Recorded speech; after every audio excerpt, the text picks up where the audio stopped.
nama saya itu Bagus Nurullah. Hari ini saya akan membawakan materi yang sama, yakni menganalisis karya seni lukis dalam mata pelajaran seni rupa kelas 11. Namun dengan bab yang berbeda, yakni nilai estetis seni lukis. Sebelum kita menginjak materi analisis nilai estetis karya seni lukis, saya akan menjelaskan sedikit tentang apa sih itu nilai estetis pada karya seni. Jadi dalam nilai estetis itu nanti akan mencakup bagaimana sih cara menilai keindahan dalam karya seni. Nah, kayak gitu contohnya. Misalkan saja kalian pergi ke pantai. Nah, kalian melihat pantai itu yang bagus itu dari segi apanya ya? Apakah apakah pasirnya atau lautnya atau pemandangannya? Itu nanti kita akan bahas bersama-sama. Jadi dalam Kamus Besar Bahasa Indonesia, estetis mempunyai arti penilaian terhadap sesuatu keindahan. Jadi estetis sendiri itu apa sih yang indah dalam sebuah objek kayak gitu. Kemudian pengertian seni rupa sendiri adalah seni yang bisa dilihat oleh mata dan dapat dirasakan dengan indera peraba, seperti itu. Jadi misalkan contoh lukisan. Nah, lukisan kan pasti kalian sudah tahu kan, dia bisa dilihat, dia bisa diraba, kemudian berwujud sebuah karya seni. Ya, itu lukisan.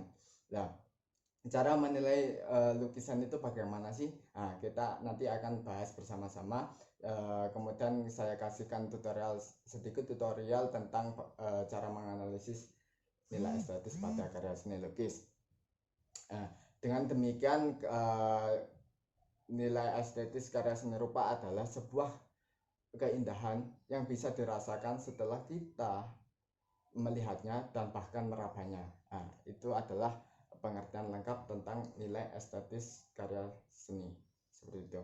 Nah, kemudian nilai analisis nilai estetis, yakni bagaimana cara kita menilai keindahan dari seni lukis yang sudah kita amati, seperti itu. Jadi kita melakukan sebuah pengamatan atau sebuah analisis lah intinya. Jadi kita berhak menilai, oh ternyata lukisan ini bagus karena ini. Ternyata lukisan ini kurang seimbang disebabkan oleh ini. Nah, seperti itu kalian bisa menilai karya seni lukis. Saya kasih contoh ilustrasi. Misalkan kalian ingin membeli sepatu di sebuah toko, kalian masuk, pasti kalian akan memilih satu sepatu yang cocok. Misalkan kalian berjalan, kalian menemukan sepatu A. Sepatu A ternyata kalian menganggap, oh warnanya itu bagus. Nah, itu kalian sudah mencoba untuk menganalisis objek sepatu, seperti itu.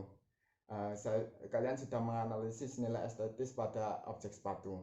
Jadi secara tidak langsung analisis nilai estetis ini kalian sudah terapkan dalam kehidupan sehari-hari. Untuk lebih lanjutnya, bagaimana caranya untuk kita lebih paham cara menganalisisnya, saya akan tunjukkan tutorialnya.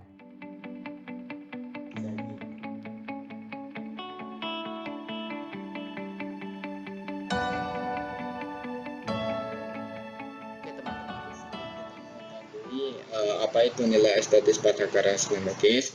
Sekarang waktunya kita untuk mempraktekkan bagaimana cara menganalisisnya. Yang pertama kita ambil foto sebuah karya seni lukis, entah itu dari pameran ataupun dari museum, itu terserah teman-teman. Kemudian kalian bisa lanjutkan untuk menganalisisnya. Saya mengambil foto dari karya Van Gogh yang berjudul Starry Night. Ini kalian pasti tidak asing dengan karya ini. Nah, untuk menganalisisnya itu ada beberapa aspek yang harus diperhatikan, yakni yang pertama yakni unsur-unsur rupa yang menonjol. Nah, pada unsur rupa yang menonjol ini kalian perlu tahu apa sih yang menonjol pada karya ini, misalkan dari tekstur, warna, bidang, ataupun bentuk, ataupun yang lain, unsur rupa yang lain-lain. Nah, kemudian kita dituliskan pada hasil analisis di kolom sebelahnya. Nah, kita gunakan font Times New Roman size 12. Oke. Kemudian yang kedua yakni objek yang tampak. Maksudnya yakni kalian melihat pertama kali itu apa sih dalam karya ini. Kalian tuliskan di sini nanti. Kemudian yang ketiga yakni bagian objek yang paling menarik. Pasti kalian menganalisis karya itu pasti ada yang menarik, sehingga kalian ingin sekali untuk menilainya. Kemudian yang keempat, makna simbol pada unsur, objek, atau tema. Ya, yang untuk nomor 4 ini lebih subjektif ke penilaian teman-teman sih. Jadi nanti ada kayak kenapa sih saya tertarik dengan lukisan ini, mengandung apa sih lukisan ini. Nah, itu nanti teman-teman bisa tuliskan di kolom sebelahnya. Nah, yang pertama yakni unsur rupa yang menonjol. Dalam karya Starry Night milik Van Gogh ini yang sangat menonjol yakni tekstur. Kenapa kok tekstur? Kalian bisa lihat di sini dan ini. Lukisan pada Van Gogh ini lebih menonjolkan tekstur. Kenapa demikian? Karena Van Gogh ini menggoreskan catnya sedikit demi sedikit. Jadi satu garis, namun diulang-ulang membentuk sebuah objek atau bentuk awan, bulan, rumah, dan lain-lain. Sehingga cat yang dioleskan itu terlihat menumpuk, sehingga akan timbul di kanvasnya. Jadi sangatlah ditonjolkan teksturnya. Nah, setelah teman-teman menuliskan hasil analisis singkat, kemudian teman-teman nanti di bawahnya dikasih hasil analisis dengan penjelasannya juga. Kenapa kok tekstur sangatlah menonjol, kalian tuliskan di bawah ini. Kemudian yang kedua yakni objek yang tampak pertama kali. Nah, di sini teman-teman pasti melihat adanya rumah, adanya bintang, bulan, awan, pegunungan. Nah, di sini Van Gogh mencoba untuk membuat lukisan non representatif dari sebuah pemandangan kota di malam hari. Nah, dengan lukisan ini sangatlah menarik karena dia melukiskan sebuah pemandangan kota tidak pada semestinya. Dia mendistorsi segala bentuk yang ada dalam lukisannya, sehingga dalam lukisannya ini menimbulkan banyak pertanyaan. Seperti misalkan objek ini. Nah, objek ini kan seperti banyak yang bilang pohon, banyak yang bilang itu adalah kobaran api. Jadi lukisan ini sangatlah menimbulkan pertanyaan. Sehingga lukisan ini sangatlah berhasil dan sangatlah menarik kayak gitu. Nah, kita tuliskan yakni non representatif dari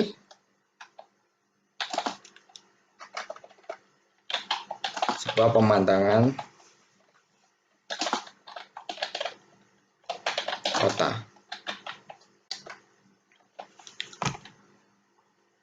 Kemudian yang ketiga yakni bagian objek yang paling menarik. Nah, di sini yang bikin menarik adalah irama dari goresan kuas oleh Van Gogh. Nah, kenapa demikian? Karena goresan dari Van Gogh ini diulang-ulang sehingga membentuk sebuah objek ataupun bentuk. seperti awan, rumah-rumah, pegunungan ataupun kobaran api yang sudah saya sebutkan awal tadi. Dengan hal ini Van Gogh sangatlah konsisten dalam penggoresannya.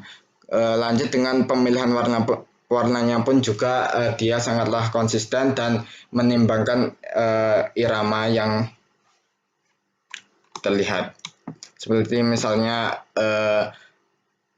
semakin lama langitnya itu semakin gelap karena semakin atas itu semakin malam langitnya, seperti itu. Kemudian di area bulan terdapat cahaya dibuat dengan warna kuning yang menyelimuti bulan ini. Jadi di sini dia sangatlah memperhitungkan irama dari sebuah karya. Kemudian yang terakhir yakni makna simbolik. Makna simbolik ini Van Gogh sangatlah menggambarkan sebuah makna kehidupan. Ya. Jadi di sini Van Gogh bercerita tentang kisah suka dan dukanya saat menjalani hidupnya, seperti itu. Dia menggambarkan bintang yang bermakna bahwa dia itu bahagia. Kemudian dia menggambarkan kota-kota dan kobaran itu dia seolah-olah dia dalam kisah yang duka, seperti itu. Meskipun dia mengalami suka duka pada kehidupannya, di situ ada sebuah tujuan untuk dia capai dengan dilukiskannya lah oleh bulan, kayak gitu. Jadi makna simbolik pada karya ini adalah penggambaran kehidupan dari karya. Nah, jadi teman-teman untuk hari ini praktek menganalisis sudah selesai. Jadi teman-teman setelah kalian melihat entah pameran, entah ke museum, kalian coba menganalisisnya dengan memperhatikan 4 unsur yang sudah saya buat, seperti itu.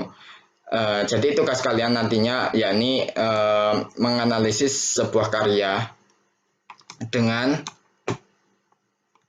aspek yang sudah disebutkan tadi, 4 aspek yang sudah saya sebutkan. Oke, itu saja teman-teman. Kurang lebihnya mohon maaf. Terima kasih. Wassalamualaikum warahmatullahi wabarakatuh.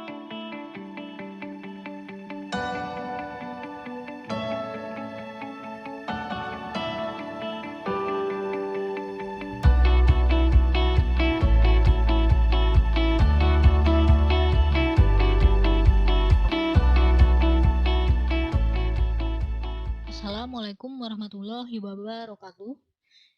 Di kesempatan kali ini saya akan membahas materi tentang fungsi seni lukis. Apa fungsi seni lukis itu? Dari kata fungsi ini sendiri artinya adalah kegunaan. Jadi yang akan dibahas dalam materi ini adalah kegunaan dari karya seni lukis bagi manusia.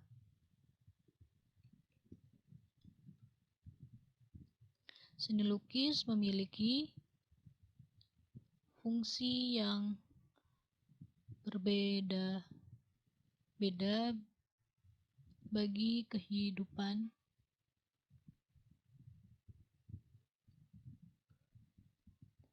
manusia.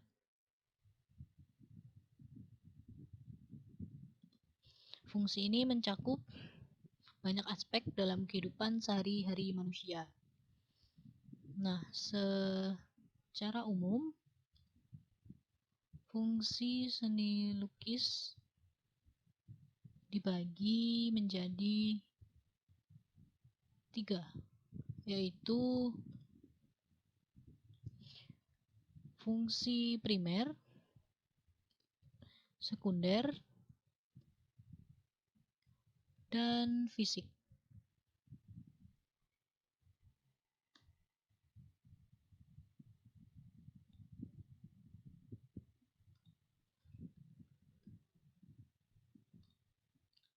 Mari kita bahas dari yang pertama, yaitu fungsi primer.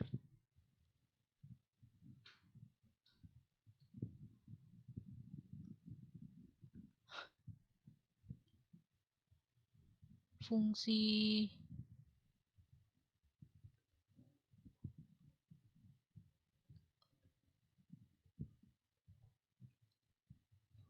primer dari seni lukis adalah membuat suatu ketertarikan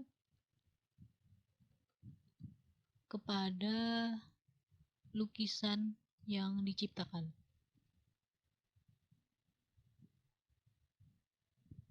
Nah, fungsi utama ini dapat dirasakan bagi seniman dan juga orang lain yang melihat lukisan tersebut. Bagi seniman sendiri, yaitu untuk mengungkapkan perasaan dan ekspresi pribadi yang dituangkan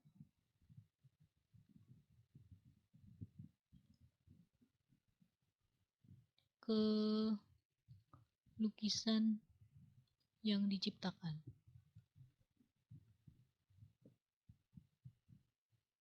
Lewat sebuah lukisan, seniman dapat berekspresi sebebas-bebasnya.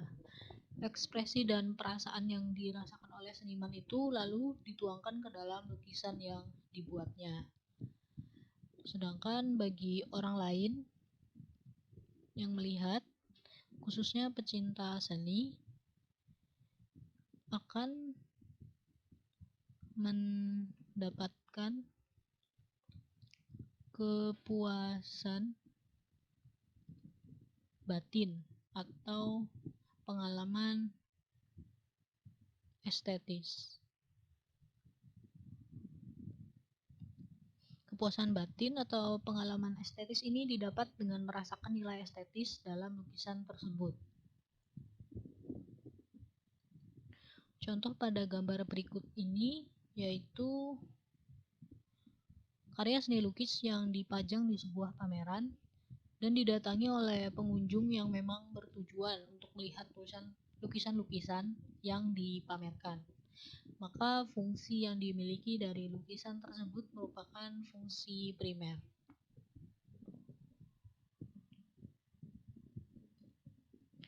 Jadi bisa disimpulkan ya, jadi contohnya lukisan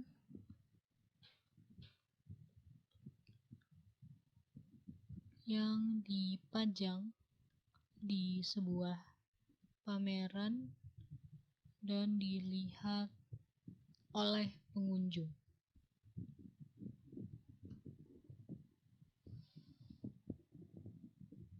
Baik, selanjutnya fungsi yang kedua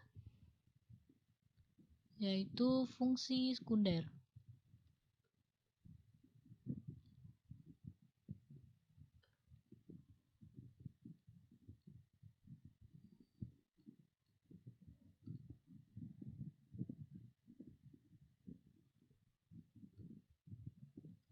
Fungsi sekunder ini sendiri yaitu lukisan bukan hanya sebagai ekspresi atau unsur yang dapat memunculkan ketertarikan,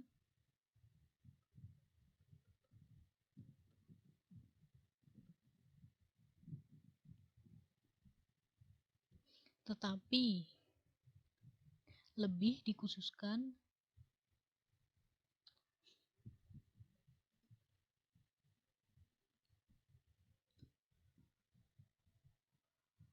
pada sesuatu yang dapat difungsikan.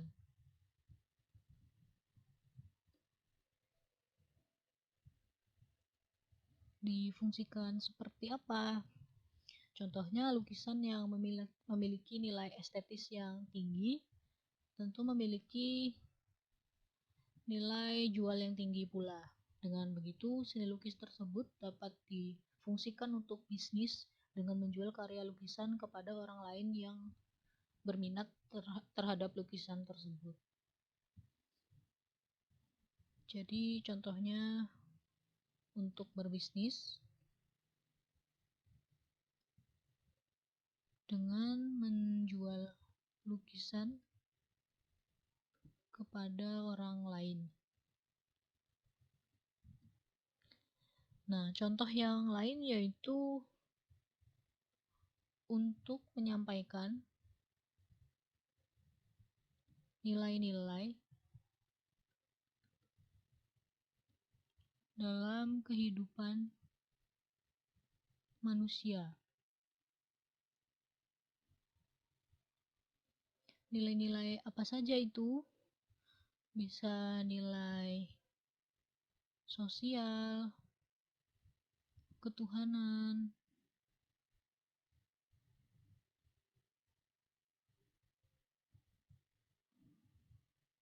politik, dan sebagainya.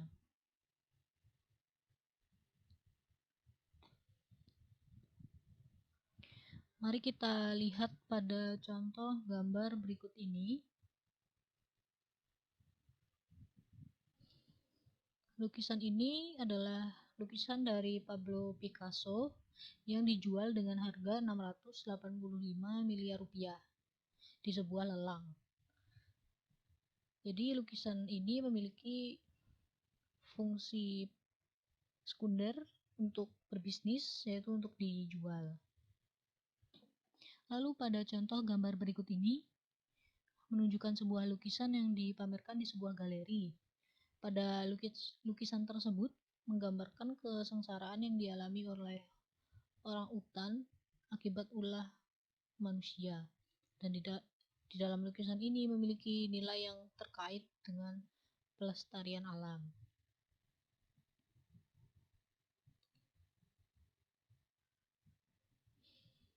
Jadi tadi itu adalah contoh-contohnya dari fungsi sekunder. Mari kita lanjut ke fungsi selanjutnya, yaitu fungsi fisik.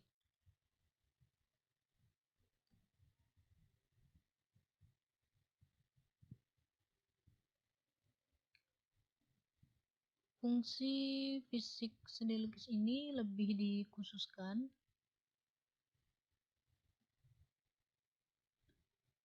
pada nilai-nilai estetika yang didapatkan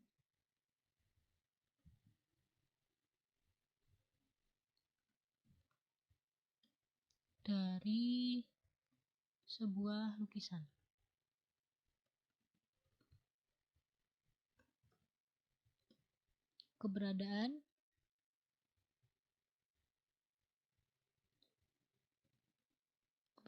Keberadaan fisik lukisan yang indah dapat mempengaruhi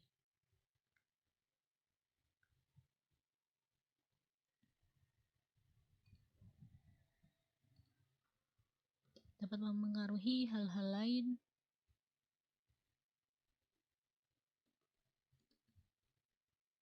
di sekitarnya.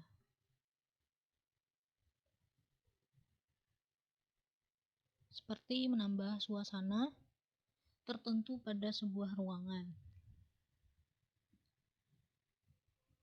Jadi dapat dijadikan contoh, yaitu menjadikan lukisan sebagai penghias ruangan sehingga dapat menambah nilai estetika tempat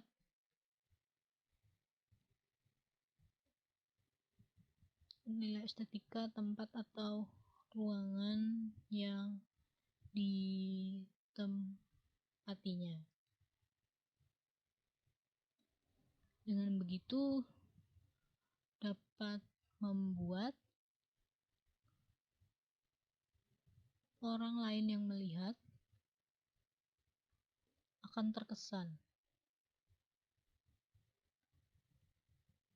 ketika berkunjung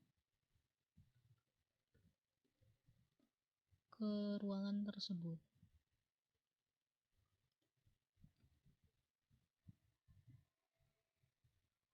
Atau bahkan dapat termotivasi, terlebih bila lukisan tersebut mengandung ekspresi yang kuat.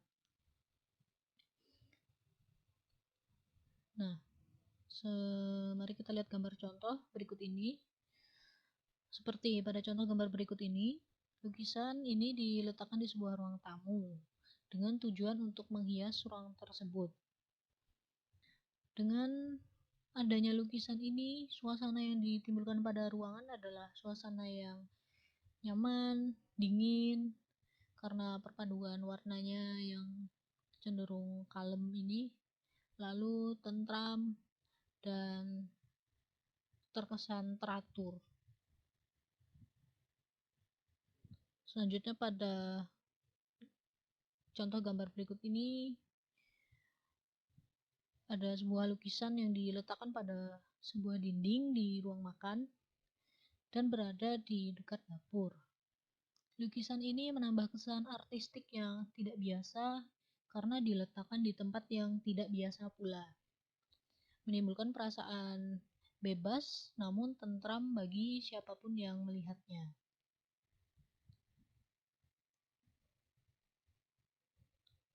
Baiklah, dari penjelasan yang sudah saya sampaikan ini, maka dapat disimpulkan jika fungsi seni lukis ada 3 tadi, yaitu yang pertama fungsi primer, fungsi sekunder, yang ketiga fungsi fisik. Dengan begitu saya akhiri penyampaian materi ini. Terima kasih. Wassalamualaikum warahmatullahi wabarakatuh.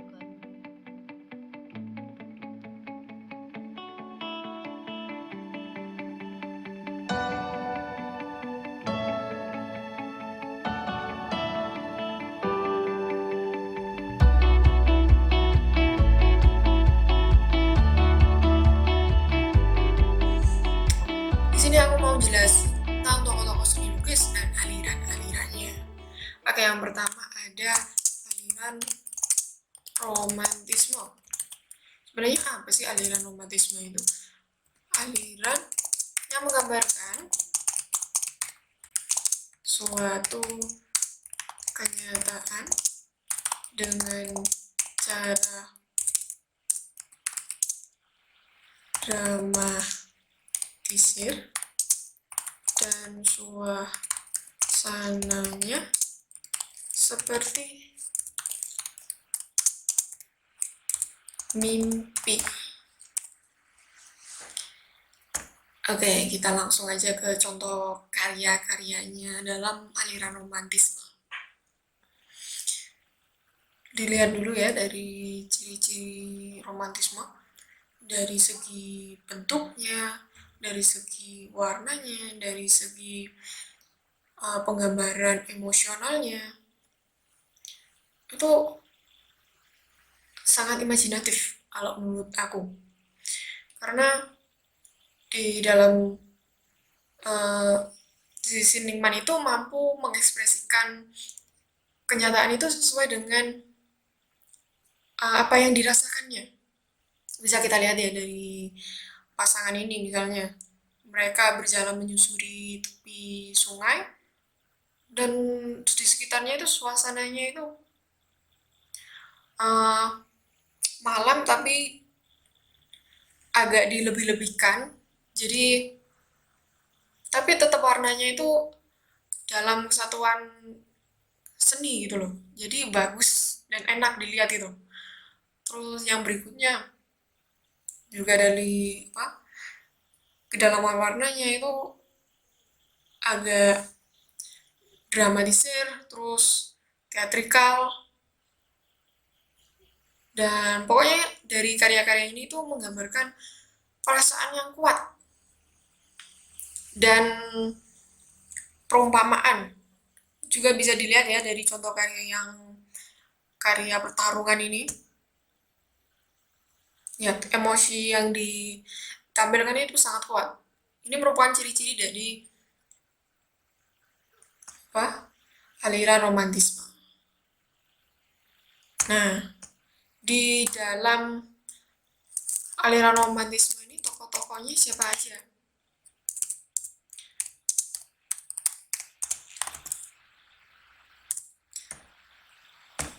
Ada Francesco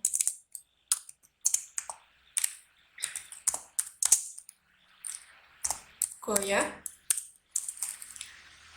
Caspar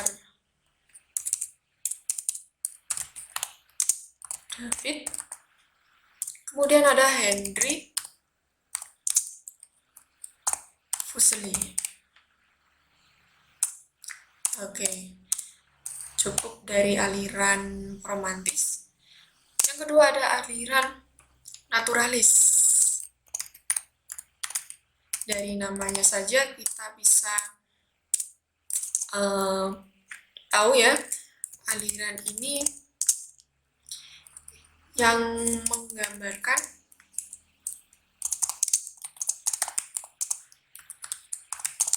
pemandangan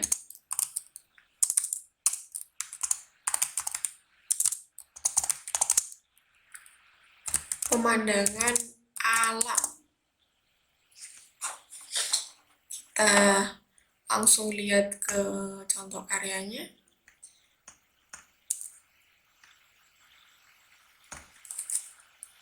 Aliran naturalis.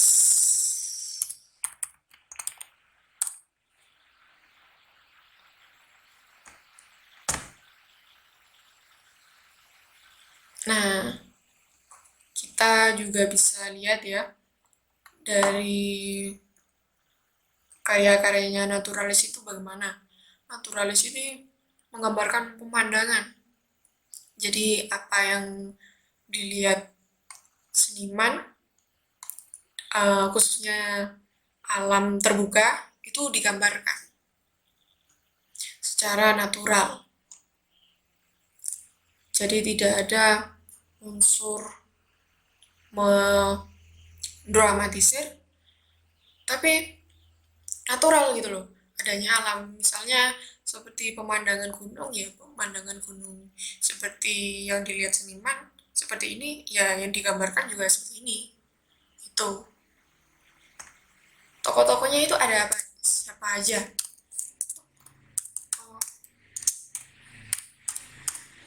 Tokoh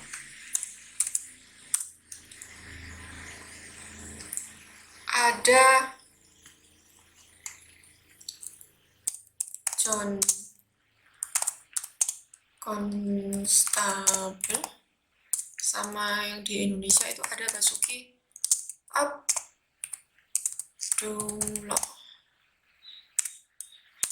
Langsung kita masuk ke aliran realisme. Aliran realisme ini apa sih? Aliran yang menampilkan peristiwa apa adanya. Langsung ya kita lihat ke contoh aliran-alirannya.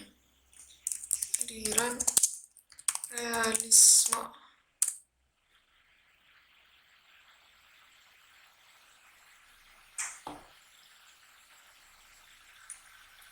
Nah,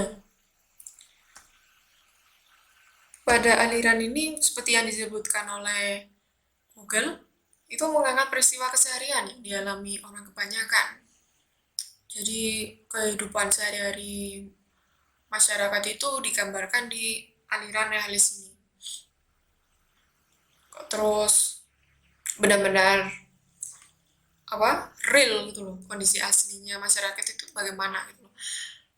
Aliran realis ini muncul ketika mengebrak aliran naturalis, karena dianggap aliran naturalis ini karyanya tentang keindahan saja, tidak menunjukkan keadaan asli masyarakatnya itu bagaimana. Makanya muncul aliran realisme. Selain menggambarkan peristiwa keseharian, juga menggambarkan kedetailan objek-objek yang digambar, seperti itu. Ya, kita bisa lihat ya, dari proporsi wajahnya, dari proporsi tubuhnya, itu benar-benar real gitu loh, nyata, kondisi asli. Tokoh-tokoh dalam realis ini ada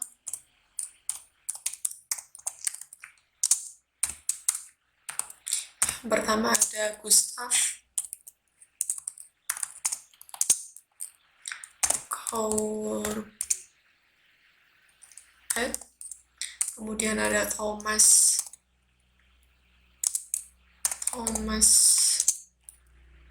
Atkins, kemudian ada James Whistler. Oke.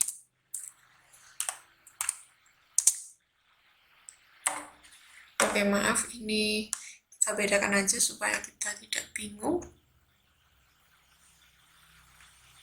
Oke. Aliran yang keempat itu ada aliran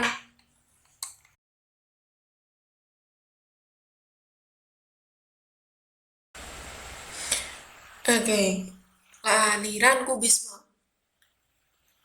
Aliran kubisme ini adalah aliran yang mendeformasi,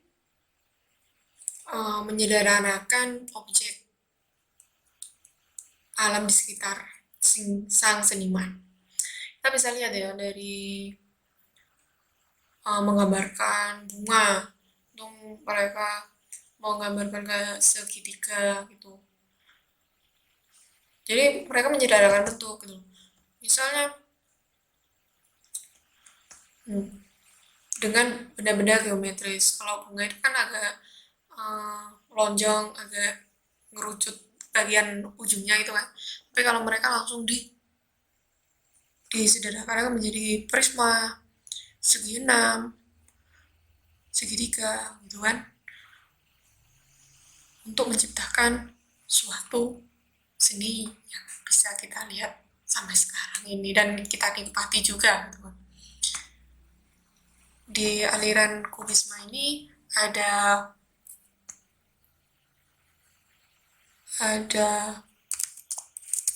Pablo Picasso, terus ada George Rothko, terus ada Joan Tris.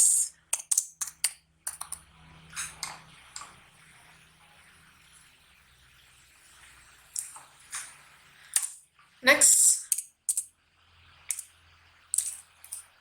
yang ke-8 itu ada aliran Dadaisme. Aliran Dadaisme ini adalah aliran yang langsung provokatif,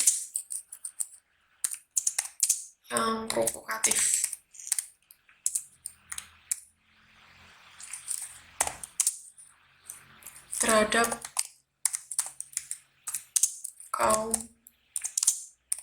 kaum berwenang. Biasanya aliran ini ada ketika ada kesenjangan antara masyarakat kelas atas dan kelas bawah. Kalau dulu mereka menggambarkan aliran yang pelukisan indah-indah saja, maka dari itu muncul aliran Dadaisme. Mereka memberontak, mereka mengajukan gagasan mereka lewat lukisan Dadaisme itu. Kita lihat langsung ya contoh aliran Dadaisme.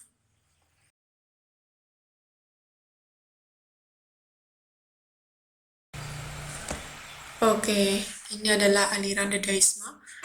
Jadi ciri-cirinya itu mereka menampilkan gambaran yang tidak indah dan provokatif. Nah, seperti gambaran Mona Lisa ini. Kan lukisan sebenarnya kan tidak seperti ini. Dan mereka akhirnya menciptakan lukisan yang seperti Mona Lisa kemudian diplesetkan menjadi guyonan, menjadi sindiran dengan menambahkan kumis tuh. Kemudian menyampaikan seruan anti perang melalui satir, sindiran terhadap perang. Juga menggunakan objek-objek yang telah ada dalam kehidupan sehari-hari, misalnya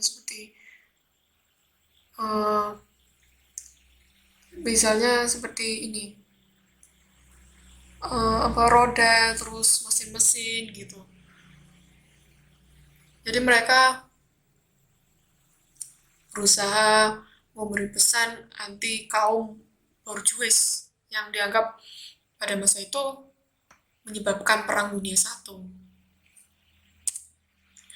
Aliran tokoh-tokoh dalam aliran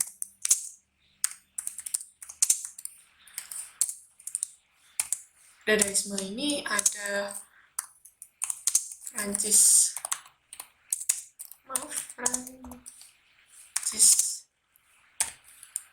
Picabia, lalu ada Andre Breton, lalu ada Man Ray. Berikutnya ada aliran surrealisme. Aliran surrealis ini dikatakan pada ahli alirannya adalah aliran mimpi. Kenapa? Karena aliran ini menghadirkan objek nyata dalam keadaan yang tidak mungkin terjadi. Maka dari itu aliran ini bisa disebut dengan aliran lukis mimpi. Karena karya-karyanya itu nggak ada di dunia nyata. Seperti mimpi, contohnya kita mimpi terbang itu kan dalam dunia nyata kita nggak bisa beneran terbang gitu kan, kecuali kita naik pesawat gitu kan. Nah, di aliran surrealis ini digambarkan persis seperti mimpi itu kan, seperti ada orang yang melayang, tapi manusia ini itu manusia yang memiliki tanduk, terus ada jam yang meleleh, terus di sini ada wajahnya terpisah dengan tubuhnya. Itu ciri-ciri surrealis banget itu. Tokoh-tokohnya yang paling terkenal itu ada Salvador Dali,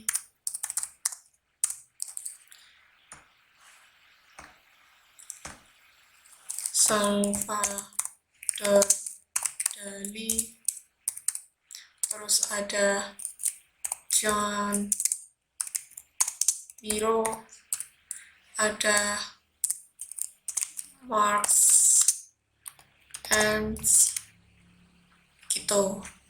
Nah, ini kan tokoh-tokoh dan aliran seni di umum ya.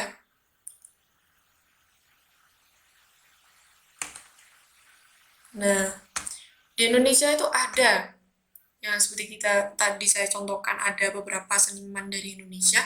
Nah, di seniman di Indonesia itu ada, salah satunya ada Abdullah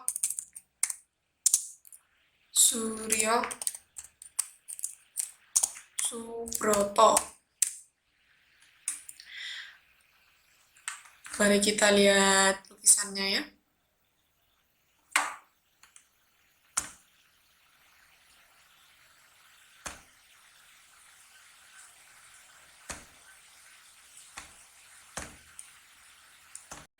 Oke, di sini sudah ada ya gambarnya Pak Abdullah Surya Subroto.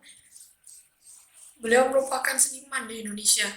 Jadi kita kan sudah uh, mempelajari tentang seniman-seniman di dunia. Kita masuk ke seniman-seniman di Indonesia.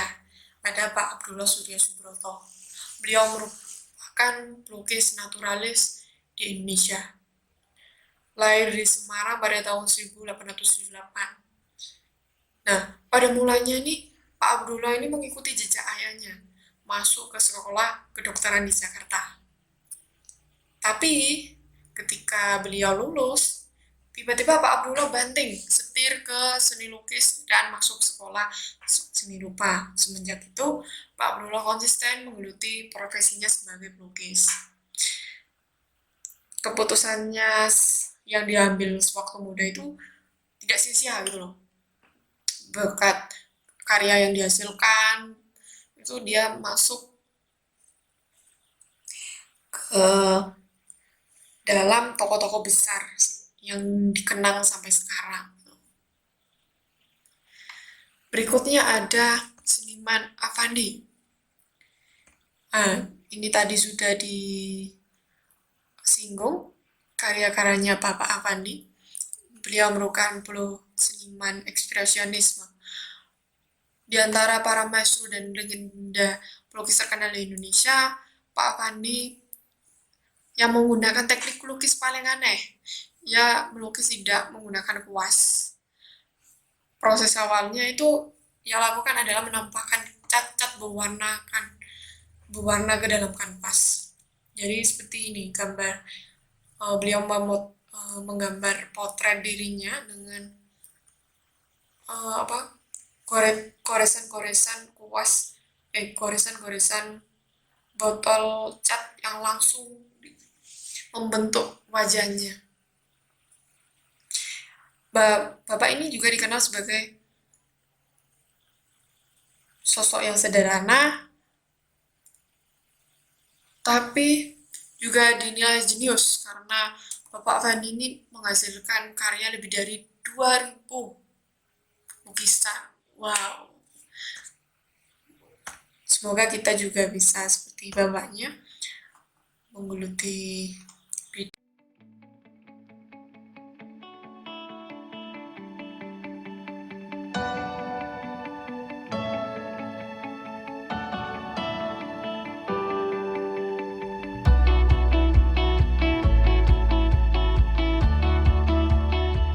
Assalamualaikum warahmatullahi wabarakatuh. Perkenalkan, nama saya Satria Haji Wijaya.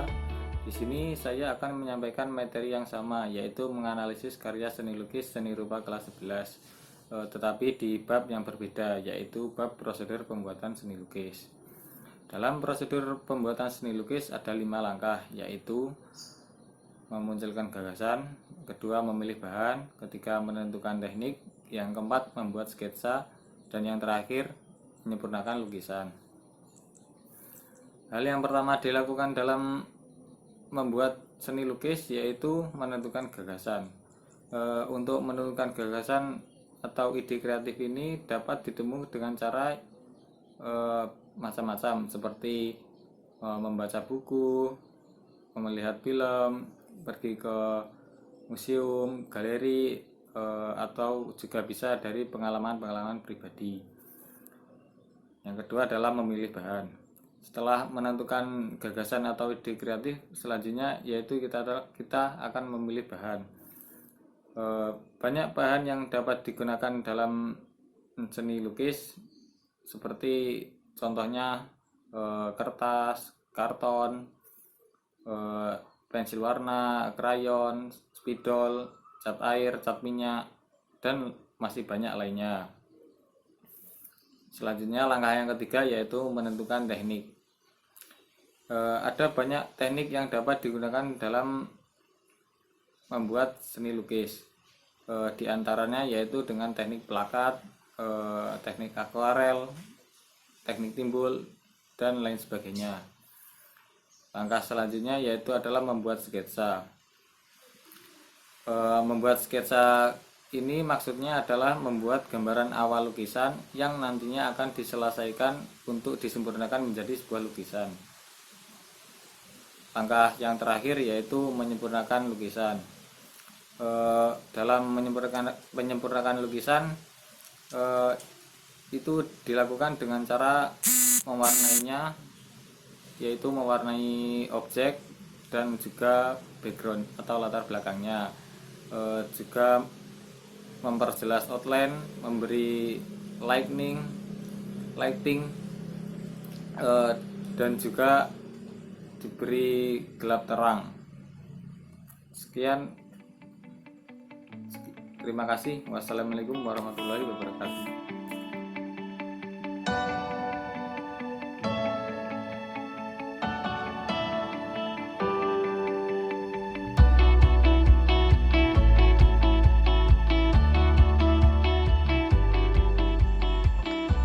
Assalamualaikum warahmatullahi wabarakatuh. Di sini saya akan menganalisis karya seni lukis dalam bab prosedur pembuatan karya seni lukis. Seperti yang saya jelaskan di video sebelumnya, yaitu ada 5 langkah dalam pembuatan karya seni lukis. Yang pertama yaitu gagasan, yang kedua menentukan bahan, yang ketiga menentukan teknik, yang keempat membuat sketsa, dan yang terakhir menyempurnakan lukisan. Kali ini saya akan mencoba memberikan contoh dari prosedurnya, yaitu dari lukisan Vincent van Gogh yang dibuat pada Juni 1889. Dimulai dari gagasan. Gagasan dari lukisan ini diperoleh dari imajinasi sang pelukis, yaitu Vincent van Gogh. Kemudian alat dan bahan yang digunakan yaitu oil pastel, cat minyak, dan juga kanvas. Kemudian teknik yang digunakan yaitu teknik pointillis, ya seperti yang bisa dilihat dengan menggunakan titik-titik.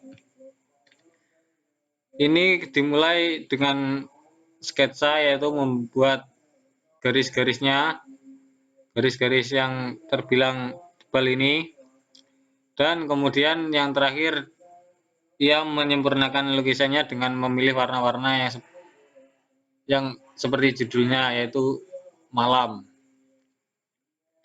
Ya, sekian, terima kasih. Wassalamualaikum warahmatullahi wabarakatuh.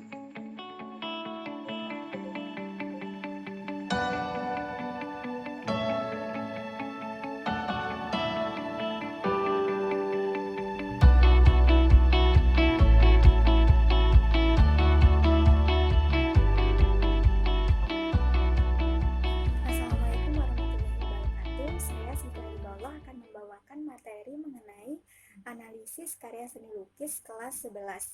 Saya akan membahas bab konsep berkarya seni lukis. Jadi dalam berkarya seni lukis kita membutuhkan sebuah konsep atau sebuah rancangan ide gagasan dalam membuat sebuah karya, atau tujuan apa sih, kenapa kok kita membuat sebuah karya tersebut. Nah, langkah pertama dalam membuat konsep adalah melakukan pengamatan. Nah, pengamatan ini berkaitan dengan spiritual dalam diri kita, karena akan berkaitan dengan apa yang ingin kita sampaikan dalam lukisan tersebut. Selanjutnya adalah menentukan tema. Nah, tema ini harus berhubungan dengan lukisan yang akan kita buat. Jadi, tema harus selaras dengan yang akan kita ciptakan. Ketiga, membuat sketsa. Sketsa ini adalah gambaran awal dari karya yang akan kita buat. 4. Menganalisis sketsa. Jadi kita perlu menganalisis aspek visual dan konseptual dalam pembuatan karya ini. Dan yang terakhir, menyajikan sebuah karya. Nah, sebelum karya ini disajikan di pameran, alangkah baiknya jika disertai dengan konsep yang telah kita buat.